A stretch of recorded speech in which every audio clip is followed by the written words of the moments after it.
Chapter 6. I re-entered the town a hungry man. The dinner I had forgotten recurred seductively to my recollection, and it was with a quick step and sharp appetite I ascended the narrow street leading to my lodgings. It was dark when I opened the front door and I walked into the house. I wondered how my fire would be. The night was cold, and I shuddered at the prospect of a grate full of sparkless cinders. To my joyful surprise, I found, on entering my sitting room, a good fire and a clean hearth. I had hardly noticed this phenomenon when I became aware of another subject of wonderment. The chair I usually occupied near the hearth was already filled. A person sat there with his arms folded on his chest and his legs stretched out on the rug. Short-sighted as I am, doubtful as was the gleam of the firelight, a moment's examination enabled me to recognize in this person my acquaintance, Mr. Hunsden. I could not, of course, be much pleased to see him, considering the manner in which I had parted from him the night before, and as I walked to the hearth, stirred the fire, and said coolly, "Good evening," my demeanor evinced as little cordiality as I felt. Yet I wondered in my own mind what had brought him there, and I wondered also what motives had induced him to interfere so actively between me and Edward. It was to him, it appeared, that I owed my welcome dismissal. Still, I could not bring myself to ask him questions, to show any eagerness of curiosity. If he chose to explain, he might, but the explanation should be a perfectly voluntary one on his part. I thought he was entering upon it. "You owe me a debt of gratitude," were his first words. "Do I?" said I. "I hope it is not a large one, for I am much too poor to charge myself with liabilities of any kind." "Then declare yourself bankrupt at once, for this liability is a ton weight at least. When I came in, I found your fire out, and I had it lit again, and made that sulky drab of a servant stay and blow at it with the bellows till it had burned up properly. Now, say thank you." "Not till I have had something to eat. I can thank nobody while I am so famished." I rang the bell and ordered tea with some cold meat. "Cold meat!" exclaimed Hunsden as the servant closed the door. "What a glutton you are, man! Meat with tea! You'll die of eating too much." "No, Mr. Hunsden, I shall not." I felt a necessity for contradicting him. I was irritated with hunger, and irritated at seeing him there, and irritated at the continued roughness of his manner. "It is overeating that makes you so ill-tempered," he said. "How do you know?" I demanded. "It is like you to give a pragmatical opinion without being acquainted with any of the circumstances of the case. I have had no dinner." What I said was petulant and snappish enough, and Hunsden only replied by looking in my face and laughing. "Poor thing," he whined after a pause. "It has had no dinner, has it? What, I suppose its master would not let it come home. Did Crimsworth order you to fast by way of punishment, William?" "No, Mr. Hunsden." Fortunately, at this sulky juncture, tea was brought in, and I fell to upon some bread and butter and cold beef directly. Having cleared a plateful, I became so far humanized as to intimate to Mr. Hunsden that he need not sit there staring, but might come to the table and do as I did, if he liked. "But I don't like in the least," said he, and therewith he summoned the servant by a fresh pull of the bell-rope, and intimated a desire to have a glass of toast and water. "And some more coal," he added. "Mr. Crimsworth shall keep a good fire while I stay." His orders being executed, he wheeled his chair round to the table so as to be opposite me. "Well," he proceeded, "you are out of work, I suppose?"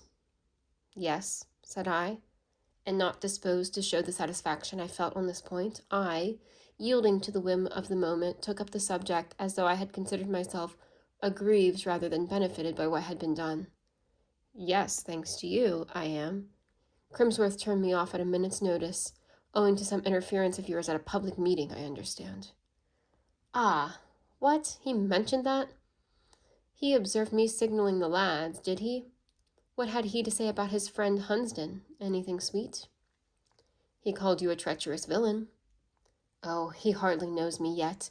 I'm one of those shy people who don't come out all at once, and he's only just beginning to make my acquaintance, but he'll find I've some good qualities. Excellent ones. The Hunsdens were always unrivaled at tracking a rascal. A downright dishonorable villain is their natural prey.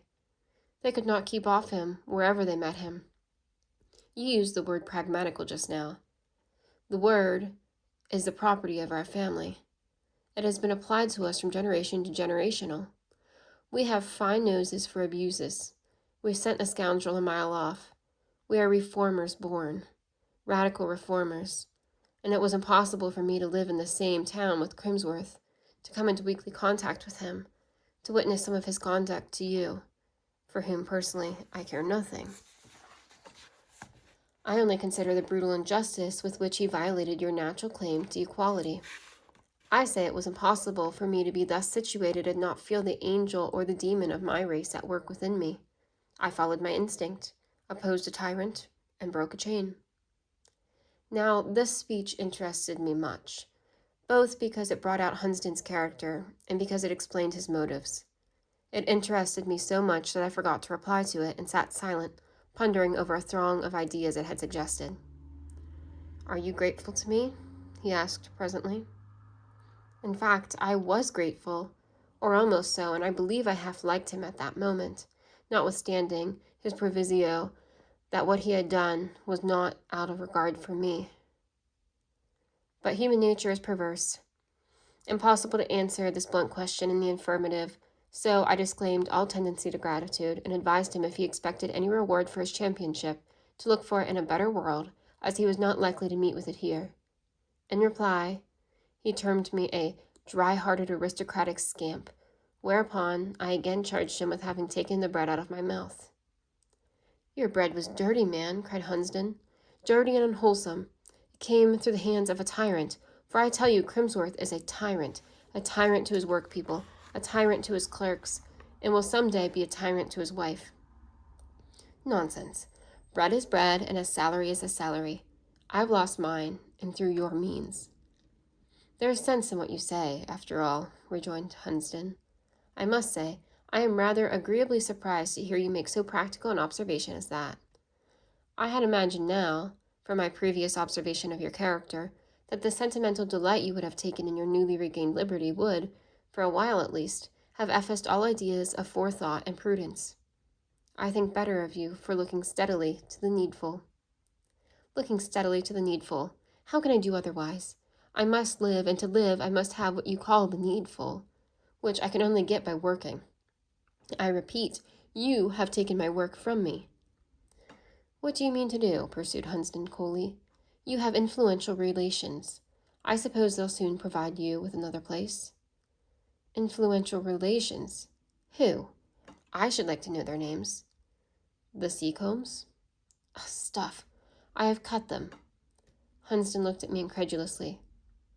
"I have," said I, "and that definitively." "You must mean they have cut you, William." "As you please.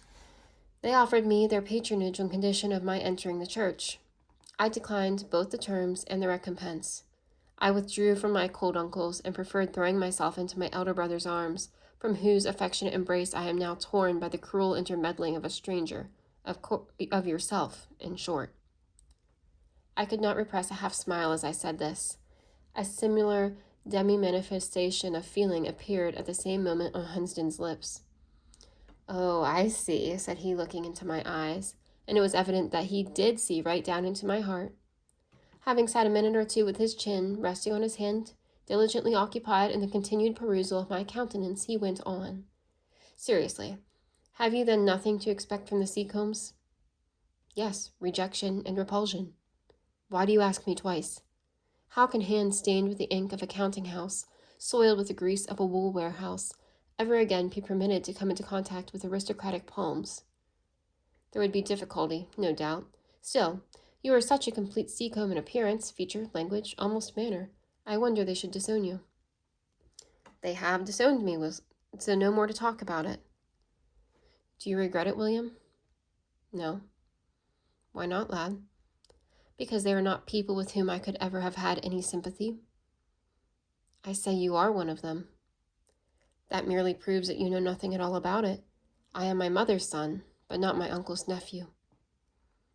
Still, one of your uncles is a lord, though rather an obscure and not a very wealthy one, and the other a right honorable. You should consider worldly interest. Nonsense, Mr. Hunsden.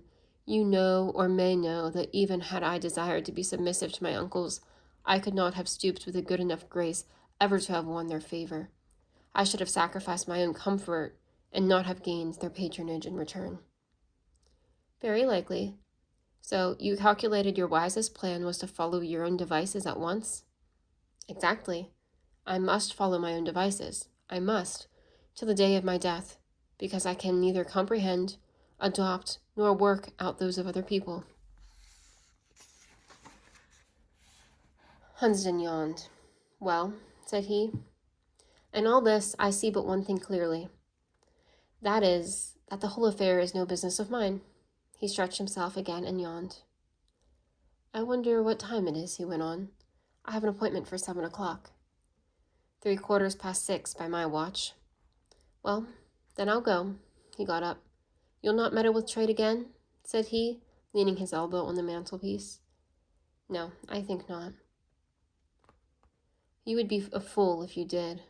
Probably, after all, you'll think better of your uncle's proposal and go into the church. A singular regeneration must take place in my whole inner and outer man before I do that. A good clergyman is one of the best of men. Indeed, do you think so? Interrupted Hunsden scoffingly. I do, and no mistake. But I have not the peculiar points which go to make a good clergyman, and rather than adopt a profession for which I have no vocation, I would endure extremities of hardship from poverty. You're a mighty difficult customer to suit. You won't be a tradesman or a parson. You can't be a lawyer or a doctor or a gentleman, because you've no money. I'd recommend you travel. What? Without money? You must travel in search of money, man. You can speak French, with a vile English accent, no doubt. Still, you can speak it. Go on to the continent, and see what will turn up for you there. God knows I should like to go, exclaimed I, with involuntary ardor. Go. What the deuce hinders you? You may get to Brussels, for instance, for £5 or £6, if you know how to manage with economy. Necessity would teach me if I didn't. Go then, and let your wits make a way for you when you get there. I know Brussels almost as well as I know Aix, and I am sure it would suit such a one as you better than London. But occupation, Mr. Hunsden. I must go where occupation is to be had, and how could I get recommendation or introduction or employment at Brussels? There speaks the organ of caution. You hate to advance a step before you know every inch of the way. You haven't a sheet of paper and a pen and ink? I hope so, and I produced writing materials with alacrity, for I guessed what he was going to do.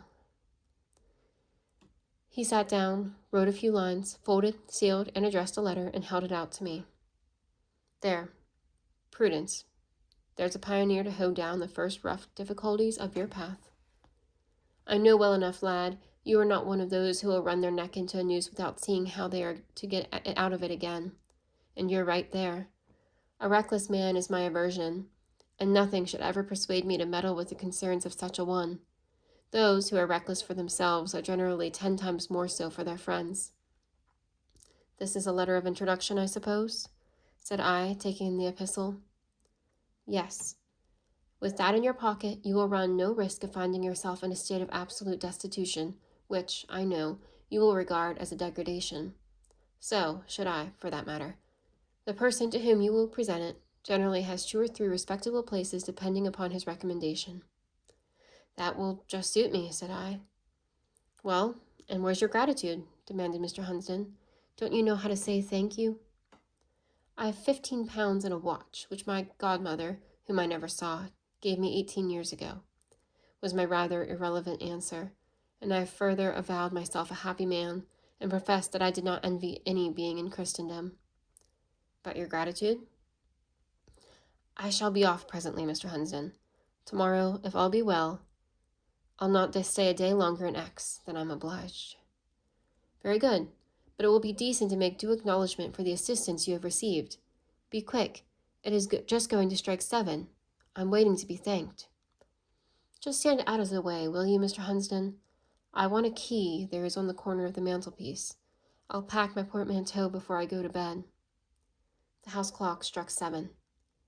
The lad is a heathen, said Hunsden, and taking his hat from a sideboard, he left the room, laughing to himself. I had half an inclination to follow him. I really intended to leave X the next morning, and should certainly not have another opportunity of bidding him goodbye. The front door banged to.